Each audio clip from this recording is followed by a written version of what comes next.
happy campers. Jason back again with another video, and look at this. We got a new studio set up. It is not unpacked at all. I've still got tons of boxes around. I got to put the artwork up here, but hey, look at that. You know, we got the thumbnail behind us off over on the right side. Let me know what you think of the new setup. Long story short, I had to move where I thought the studio was going to be. Was originally going to put it upstairs, and stuff just straight up didn't fit. So we had to pull an audible, got a new studio space. That's part of the reason why this video is taking so long to get out to you, but you don't care about that stuff. Let's just get into the subject matter at hand. So this week we're going to talk about dating and relationships at camp. And this can be a tricky subject. You know, camp is an awesome and unique place, and while you're there, you're going to meet some awesome and unique people, and you might think that some of them are super awesome and you want to get to know them a lot more, but you've got to balance that with doing your job and putting the campers first, and in some cases kind of maintaining that professional level so that the kids don't really know that you're in a relationship, because that's not usually an appropriate thing to share with them, especially when the relationship is just starting out and you're not really sure where things are going to go. And the reality is that the relationships that develop at camp, be they friendships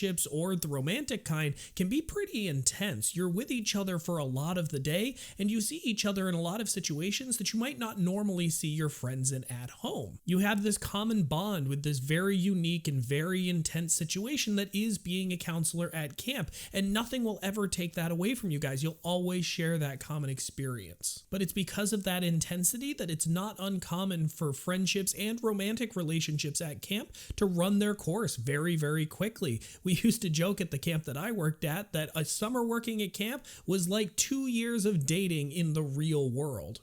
And speaking of the real world, there's always that awkward conversation that has to happen at the end of the summer if you do end up dating someone of, we're going to go back into the real world now, and what does this relationship look like outside of camp? So there are definitely some do's and some don'ts when it comes to starting and maintaining a romantic relationship at camp. And anybody who's worked at camp long enough has seen both the good and the bad of these types of relationships. So in order to get some insight into how to navigate these types of situations, I've enlisted the help of 4 couples who all have been in this situation themselves. They all met at camp and were able to maintain a healthy relationship both during camp and after they got out of it. And in fact, all 4 of these couples are either married or engaged right now. So I asked them, what's it like starting to date at camp? What was it like at the end of the summer when we started to have that conversation of what's next? And what was even your camp's policy about dating, period? So I'm going to let them take over. I hope you guys enjoy our conversations, and I will see you all on the other side.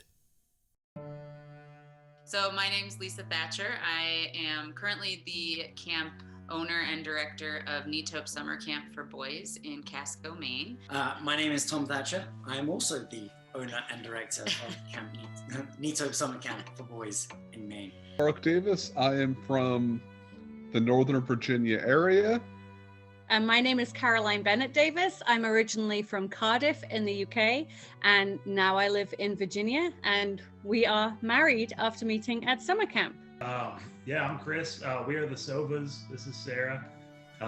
We met at 4-H camp, which, you know, we were both employed there in the summer of 2008. We've been together for over 13 years now, married for over 10. And I started working there after I had graduated with my bachelor's degree. Sarah was still in college. So it was my first kind of big boy job, and it was a summer gig for her. And we met during that summer and started our relationship. I'm Toby. I am the exec director at Chaparral Baptist Assembly in Iowa Park, Texas.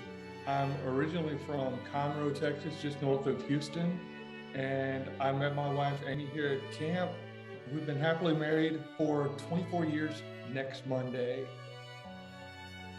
I'm Amy, originally from Dallas, and like you said, been married for almost 24 years. So we met in summer 2007 at an all-girls camp in Wisconsin, and Tom likes to say he put the odds in his favor working at an all-girls camp. So we met at summer camp in Connecticut in 2005. Mark was an American counselor at the sleepaway camp in Connecticut, and I was an international counselor. It was not love at first sight whatsoever. It was kind of a like, ugh, at first sight. We kind of met the first few days, and I mean, I guess we kind of discovered we had similar like upbringings and church backgrounds, even though we were working at a 4-H facility. Yeah, definitely. It was not like instant attraction or anything. It was one of those situations where you really get to know the person, and you get to see who they are, and you know, see their true colors come through. And I think that's what ended up kind of bringing us together. It was shared interests, core values that were the same. So eventually we were brought together. It took a while to get there though. We were both on summer staff here actually at the camp where he's directing, which is kind of cool. But I did not like him. I was a lifeguard. He was on support staff, which meant he kind of did everything that needed to be done during the day, cleaning dorms, anything like that. And I was a lifeguard. And I just thought he was obnoxious, and was pretty happy that I didn't have a lot of interaction with him during the day. I don't know if there was an official policy on what dating was. I do remember that, you know, during orientation and you have everybody together at the beginning of the summer, it was a topic that was discussed by the leaders there at the camp. And they said, you know, these things are going to happen. You put a bunch of young adults together, and you know, camp goggles. Yeah, camp goggles are real. You know, these relationships will form. It was not explicitly like outlawed or anything. It wasn't like, all right, if you enter into a relationship, like one of you has to leave.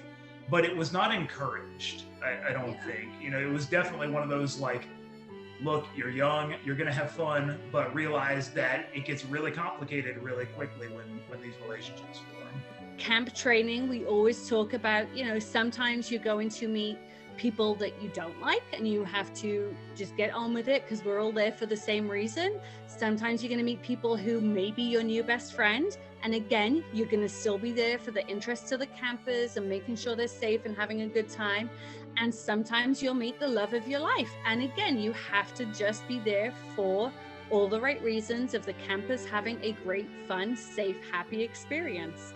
Yeah, so male staff so they typically hired about 10 male staff in a staff of about 100. So we kind of represented about 10% of the population of counselors and staff there. And yeah, we're sat down with Gabe, that, you know, to have this conversation that, you know, you are males in a very female heavy population. First off, I want to talk to you about potential crushes. There are going to be those, and as many of you understand, you know, that is an absolute no-no. From campers, No, campers from having campers. crushes on the male staff. You know, and he did go on to talk about appropriate crushes and appropriate relationships that staff would be allowed to have. And I don't think, I don't totally remember, like, whether there was something officially written in the manual, or whether what was said was specifically said, or whether it was more just of an insinuation that, you know, some things may happen, that's fine, we accept that, we're not here to police it or stop it. But if it affects your performance in any way, it's a problem.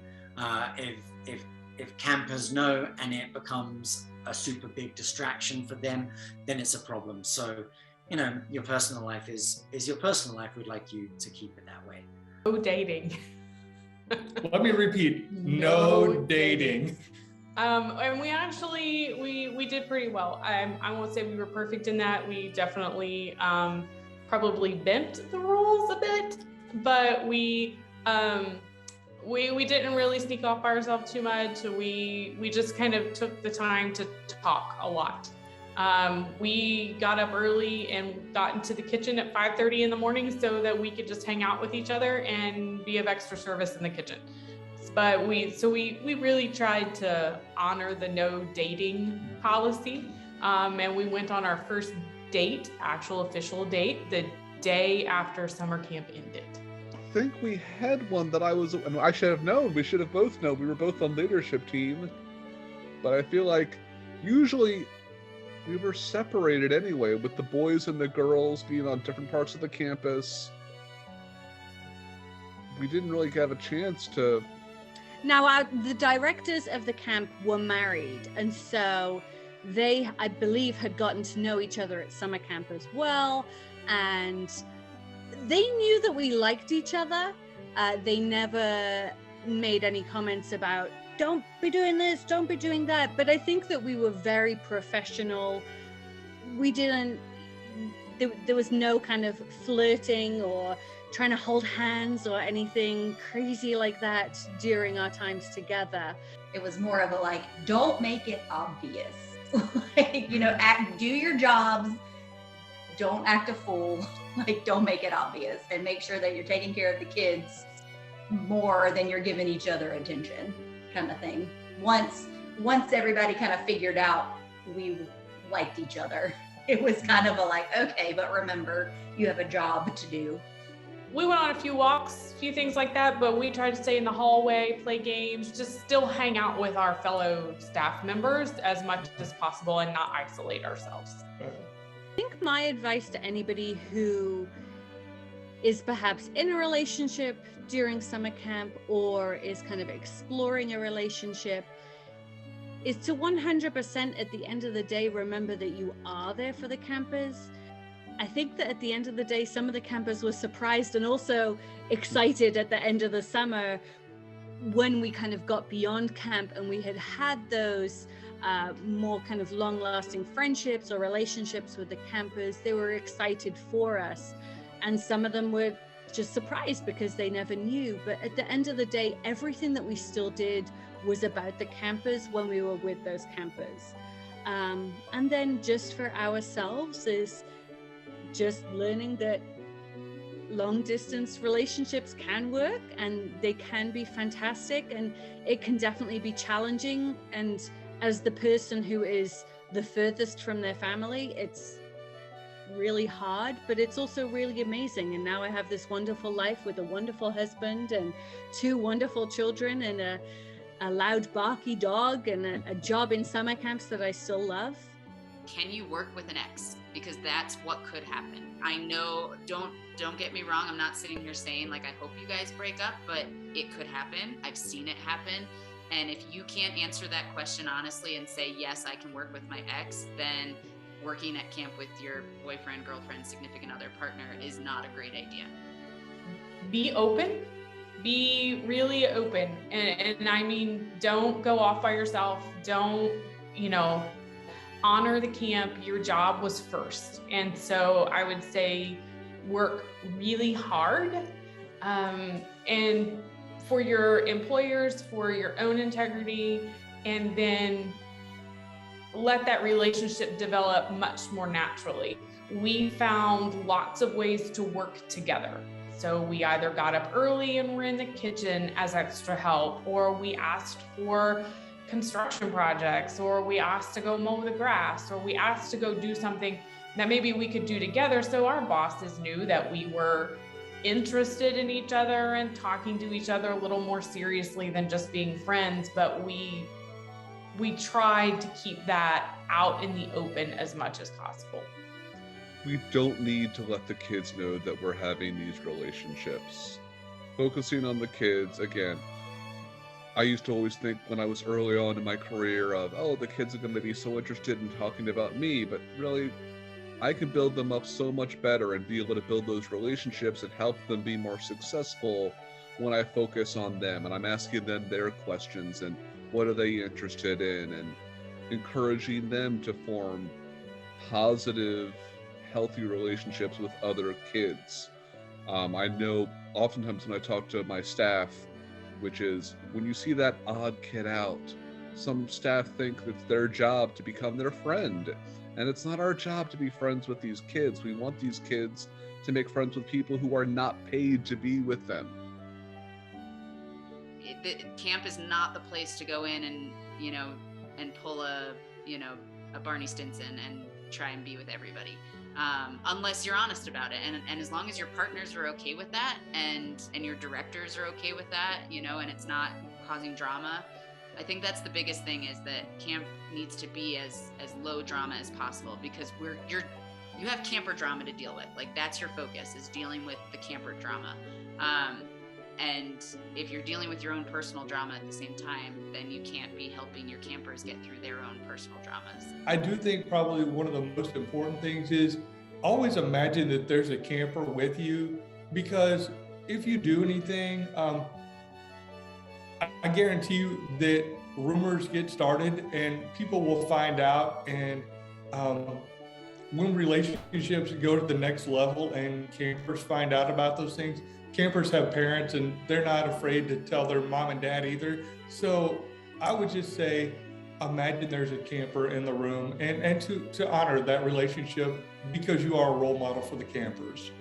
Are you willing to be talked about, and are you willing to be the front page of the tabloids? Because that's kind of what being in a camp relationship ends up being. People will find out, even if you don't think they will, and everyone wants a say in it. Everyone's going to have something to say. And if you can't handle that pressure, if you're a very private person, then having a relationship at camp is not going to be healthy for you. I think if you're going to camp to work, you're going to meet a lot of cool people, and you're going to have some really fun experiences.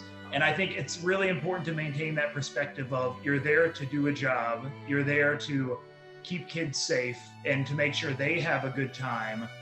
And it's not all about, you and your experience, though that is an important part that you're going to have. Remember that there's a world outside of camp. I think that's what got me sometimes, is that, you feel like you're in kind of a walled off area, and that is the world, to the extent that you know it. But know that there will come a day that your time there will end, and you will go on to other things, and the other people will go on to other things. And you just kind of have to keep that perspective of, you're still an individual, the other people are individuals, and there will be a time that there are going to be new exciting things come up for you. And so there you have it. I hope that gives you guys a little bit of insight and a little bit of advice for how to navigate dating and romantic relationships at camp. I definitely wish that I had that advice when I was a counselor. Would have made my life a whole lot easier.